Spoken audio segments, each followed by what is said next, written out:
আজ সর্দির মুখে না কিছুই ভালো লাগছিল না, এরকম করে নুডলস সবজি দিয়ে বানিয়ে খেয়ে নিলাম।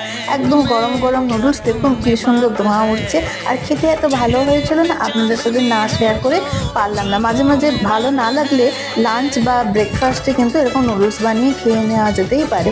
আপনারা চাইলে এর মধ্যে একটু আলু কুচিও দিতে পারেন। দেখুন আমি নুডলসটা সেদ্ধ করে নিয়েছি মিহি করে, বিনস কুচিয়ে, আর দিয়ে দিয়েছিলাম কিছু সবজি যেমন ক্যাপসিকাম, পেঁয়াজ, টমেটো, বিনস। এবার তেলের ভিতরে পেঁয়াজ, কাঁচা লঙ্কা কুচি দিয়ে ভালো করে ভাজছি। টমেটো, বিনস, ক্যাপসিকামও দিয়ে দিয়েছি। আপনারা চাইলে একটু ক্যারট আর ডিমও দিতে পারেন। আর ম্যাগি মশলাটা কিন্তু এর ভিতরেই দিয়ে দিয়েছি যখন সবজিটা ভাজছিলাম।